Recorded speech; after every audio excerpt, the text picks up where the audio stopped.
사도신경 하심으로 새벽 예배를 하나님께 올려드리도록 하겠습니다.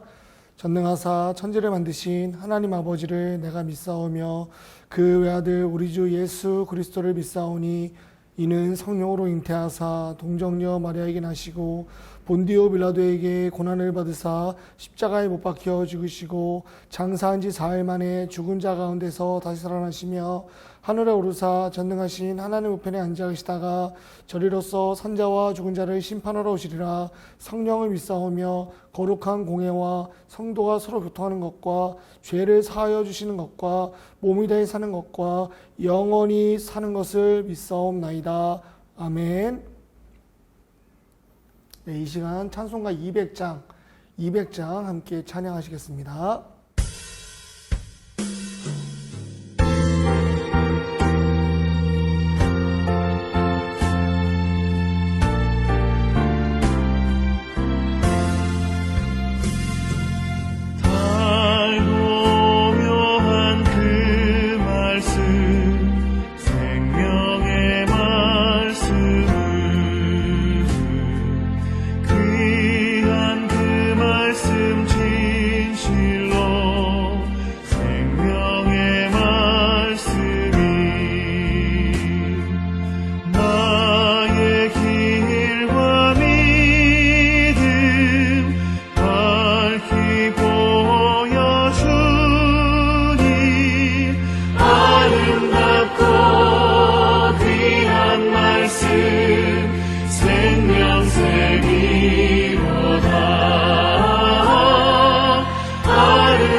오늘 함께 읽으신 말씀은 에스라 7장 1절에서 10절 말씀입니다. 에스라 7장 1절에서 10절 말씀 우리 천천히 함께 읽도록 하겠습니다.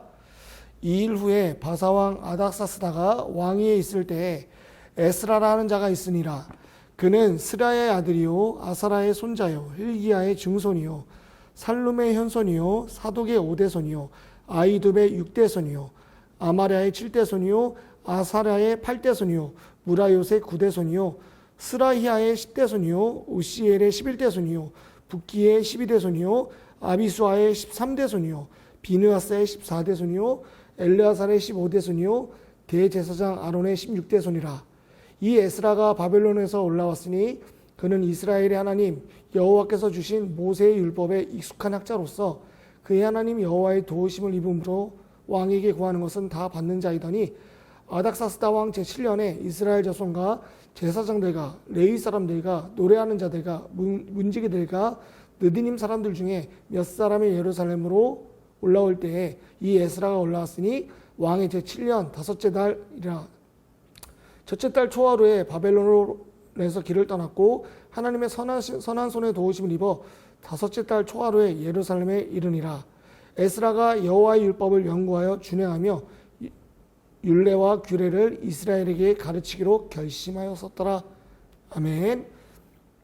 자, 오늘 함께 읽으신 말씀을 갖고 다시 한번 배움에 힘써야 할 때, 다시 한번 배움에 힘써야 할 때라는 제목으로 주님의 말씀 나누도록 하겠습니다. 팬데믹 상황에서 몸보인 지 한 달이 되어가고 있습니다. 우리는 이 상황 속에서 무엇을 배우고 계십니까?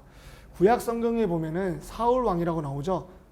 그 사울 왕은 하나님의 명령이 있었음에도 불구하고 자신의 힘으로 국정을 다스리려 했지만 결국 죽고 말았습니다. 우리는 그 모습을 보면서 무엇을 배우셨습니까? 또한 출애굽을 반대했던 바로왕조차도 하나님의 10가지 재앙이 계속되었지만 그것 가운데 하나님을 향한 순복하는 마음보다는 더 완악해져가는 그 모습을 우린 성경을 통해서 읽을 수 있습니다. 우린 이 두 모습에서 무엇을 배웠습니까? 우리가 참으로 배워야 될 것은요, 바로 시편 51편 다윗의 모습일 것입니다. 그 다윗은요, 자신의 연약함, 자신의 죄를 하나님 앞에 고하는데 그 침상이 다 젖을 정도로 밤새 자신의 죄를 고했다고 말을 하고 있습니다. 어쩌면 이 팬데믹 상황 속에서 우리가 해야 될 일은 하나님 이 시기가 빨리 지나가게 해주세요가 아니라 하나님 저희들의 죄악을 용서해 주세요. 이 고백을 해야 될 때가 아닐까요? 특별히 우리는 많이 배웠습니다. 이 코로나 상황에서 우리에게 준 가장 큰 열매는 아무리 좋은 기술이라 할지라도 우리를 구원할 수 없으며 아무리 위대한 문명이라 할지라도 하나님을 대신할 수 없다는 사실을 우리는 배웠죠. 그렇기 때문에 우리는 오늘 이 에스라서를 보면서 우리와 동병상련에 있는 우리 이스라엘 백성들의 마음을 읽을 수 있어야 할 것입니다. 남유다의 멸망 이후 이스라엘 백성들은 기약 없이 포로 생활을 하고 있죠.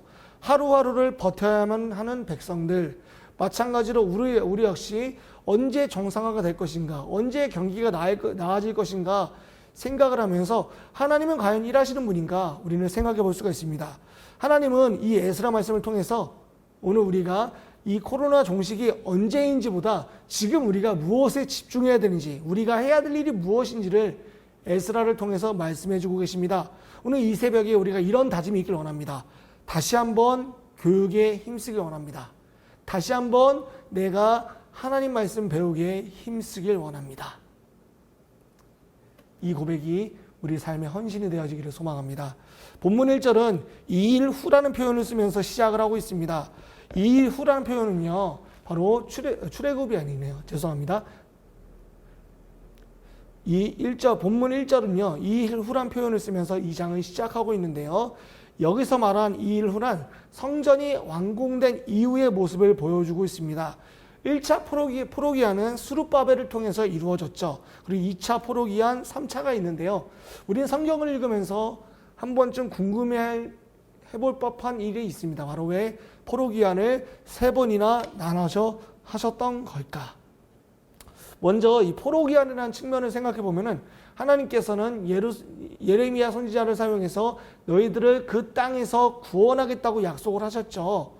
당시 포로기한에 대한 소식은 누군가에게는 기쁨이고 하나님에 대한 소망이 꺼지지 않았음을 발견해서 춤출 일이었을 것입니다. 그러나 다른 누군가에게는 의심하면서 이 행렬에 과연 동참해도 될까?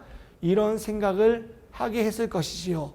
첫 포로기한에 확신 없던 이들, 처음 그 움직임에 선뜻 동참할 수 없던 이들, 환경이 맞지 않아서 그리고 아직은 용기가 없어서 주저하는 이들에게 독려하시면서 2차, 3차 기한을 계속해서 진행하고 계시는 하나님을 살펴볼 수 있습니다. 우리는 이 모습을 보면서 지상교회는 특별히 현대의 교회는 예배당 공간 99명의 인원을 수용하면서 예배를 드려야만 합니다.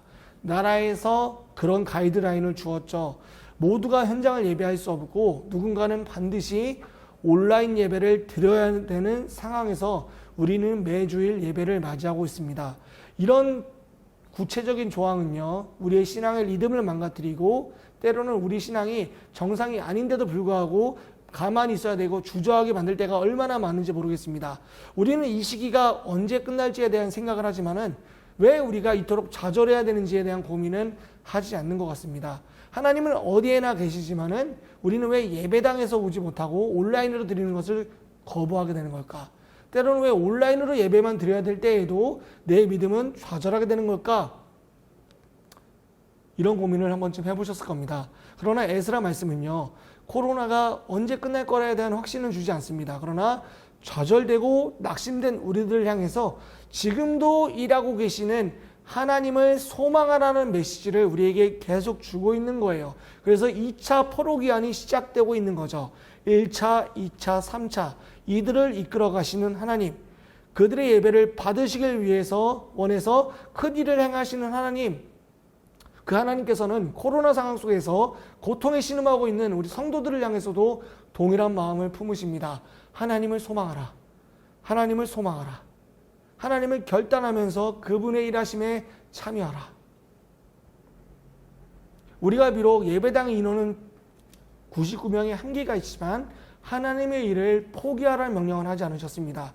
우린 계속해서 교회로서 하나님의 일을 감당해 나가야 될 것입니다. 그분은 우리의 예배와 우리의 삶의 정체성을 통해서 영광 받기를 원하십니다. 계속해서 이끄시는 포로기한의 그 움직임 속에 우리도 패배주의 신앙에서 벗어나 그 해방에 동참하길 원합니다. 하나님을 소망함으로 그 일에 동참하길 원합니다. 그래서 여러분에게 먼저 도전하고 싶습니다. 어찌되었든 지금은 누군가는 반드시 온라인 예배를 드려야 됩니다. 그렇다면은요, 사랑하는 여러분, 우리의 무너졌던 예배, 나의 자세부터 점검을 합시다. 하나님 앞에 간다는 마음, 설레이는 마음을 갖고 단정한 옷으로 깔끔한 복장으로 하나님 앞에 나갑시다. 번거롭고 힘들더라도 우리가 그렇게 해서 예배에 한번 참여해 봅시다. 내가 하나님을 소망한다는 사실을요, 믿지 않는 가정이 내 모습을 보게 알게 하시고요, 온라인 예배 통해서도 똑같은 감격을 위해서 2배, 3배 더 예배를 기도로 준비합시다. 우리 무너졌던 예배를 살려야 됩니다. 그러면서도 우리는 고민하게 될 때가 있을 것입니다. 우리가 이렇게 도전을 하고 적용을 해보지만은 무너지고 쓰러지는 우리의 모습을 자주 발견하게 됩니다. 왜일까요? 왜일까요? 오늘 우리는 본문 후반부에서 그 힌트를 찾아볼 수가 있는데요. 본문 후반부는 바로 에스라를 구체적으로 설명하고 있습니다. 먼저 후반부를 살펴보기 전에 1절 말씀을 한번 볼 건데요. 2일 후에 바사왕 아닥사스다가 왕위에 있을 때에 에스라라 하는 자가 있으니라. 그는 스라야의 아들이요 아사라의 손자요 헬기야의 중손이요 하면서 쭉쭉쭉 나가고 있고요. 마지막에 아론의 16대 손이라고 설명하면서 그가 레위 자손임을 우리에게 보여주고 있지요. 그렇다면 그는 어떤 사람일까요? 6절 말씀 같이 한번 읽어보겠습니다. 이 에스라가 바벨론에서 올라왔으니 그는 이스라엘의 하나님 여호와께서 주신 모세의 율법에 익숙한 학자로서 그의 하나님 여호와의 도우심을 입음으로 왕에게 구하는 것은 다 받는 자이더니. 아멘. 모세의 율법에 익숙한 학자, 여호와의 도우심을 입어서 왕에게 구할 때마다 모든 것을 받았던 에스라라고 합니다. 이 에스라의 모습을 보면서 느낄 수 있는 건요, 포로 생활 중에서도 하나님께서는 그 불씨를 꺼지 않고 상할 때를 꺾지 않으시고 다니엘과 에스라 같은 인물을 준비시키시면서 이스라엘의 포로 해방을 준비시키셨다는 모습을 볼 수가 있습니다. 최소한의 불꽃을 남겨두신 것이죠. 포로 귀환이 되고 성전이 완공된 지금 하나님께서는 이 에스라를 이제 활용하시는데요. 지금 이들에게 필요한 것은 과연 무엇일까요? 이때다 싶어서 할 군사력이었을까요? 아니요. 바로 하나님을 아는 지식이었습니다. 하나님을 아는 지식이 이들에겐 너무나 필요했습니다. 왜냐면요, 아무리 나라가 강성해도요, 하나님을 버려서 망했던 우리 선조들의 모습을 보면서 하나님이 아는 지식이 없었던 우리 선조들이 망했던 것처럼 우리는 하나님을 아는 지식이 있어야 된다는 사실을 배웠기 때문이죠. 에스라는 그가 해야 될 일을 알았습니다. 그래서 본문 10절은 이렇게 이야기하고 있죠. 에스라가 모든 율법과 규례를 이스라엘에게 가르치기로 결심하였더라. 아멘. 우리가 생각하는 것보다요, 신앙생활에서 지식이 차지하는 부분은 참 중요한 것 같습니다. 하나님에 관한 지식은 무엇과도 바꿀 수 없는데요. 현대교회는 이 하나님을 아는 지식을 배우는 것에 좀처럼 열성을 띠지 못하고 있습니다. 코로나가 장기화되면서 우리의 이런 미지근한 열심, 우리가 하나님에 대한 지식보다 교회에서 네트워크, 사람적인 만남을 더 추구하던 우리의 모습이 바로 드러났죠. 그렇기 때문에 우린 쓰러지고 좌절하는 것에 있어서 다시 한번 일어날 수 있는 힘을 찾지 못하는 것은요, 바로 우리가 그동안 하나님 말씀 배우는 것에서 열심을 내지 못했기 때문입니다. 하나님에 대한 말씀이 열심히 없었기 때문에 회복 탄력성이 우리에게 없는 거죠. 하나님에 관한 지식이 메말랐기 때문에 우리의 신앙이 계속 곤두박질 치고 있는 것입니다. 왜 교회가 사회에서 칭찬을 받지 못할까요? 왜 교회가 사회에서 손가락질을 받을까요? 그것은 바로 우리 안에 있는 하나님의 지식이 메말라서 이제는 교회를 다니는 사람과 다니지 않는 사람의 구별할 수 있는 때가 지나가 버렸기 때문입니다. 더 이상 기대를 하지 않고 교회에 대한 기대가 없고 그리스도인에 대한 기대가 없기 때문에 우리는 그런 시대를 살게 됐고 비난의 대상이 되었습니다. 이 모든 것이 바로 하나님을 아는 지식이 결핍이 되었습니다. 결핍이 되었기 때문에 발생한 일입니다. 질문하고 싶습니다. 제2의 부흥기를 꿈꾸십니까? 우리나라 기독교의 부흥기를 꿈꾸십니까? 우리 승인교회에 계속해서 바람이 불길 원하십니까? 그럼 우리는 하나님 말씀을 배워야 됩니다. 옛날에 배웠어요가 아니라 우린 날마다 갱신된 하나님 말씀을 배워야 됩니다. 말씀을 배움으로 우리가 그분의 사역에 동참해야만 합니다. 사랑하는 여러분, 간절히 부탁드립니다. 말씀을 배워주십시오. 말씀을 배우는 일에 헌신하십시오. 이 시기는 우리가 그렇게 배우고 힘써야 할 때입니다. 그리고 우리가 회개를 해야 될 때입니다. 저와 여러분이 이 배움의 사역에 적극 동참하는 이번 하반기가 되기를 소원합니다. 이렇게 한번 기도해 봅시다. 내 영혼이 하나님에 대한 지식을 배울 수 있는 열심을 주옵소서. 하나님에 대한 지식, 더 이상 이웃 사람에 대한 지식과 세상을 살아가는 지식뿐만 아니라 이제는 그것이 내 마음을 채우는 게 아니라 하나님에 대한 지식을 깨달아 알게 하소서. 두 번째는 신실하신 하나님에 대한 말씀 배운 열심을 내 인생에 허락해 주셔서 이 말씀을 통해서 죄를 이기고 하나님의 영광을 위해 사는 법을 깨달아 배우게 하소서. 이 시간 주여 한번 외치시면서 기도하도록 하겠습니다.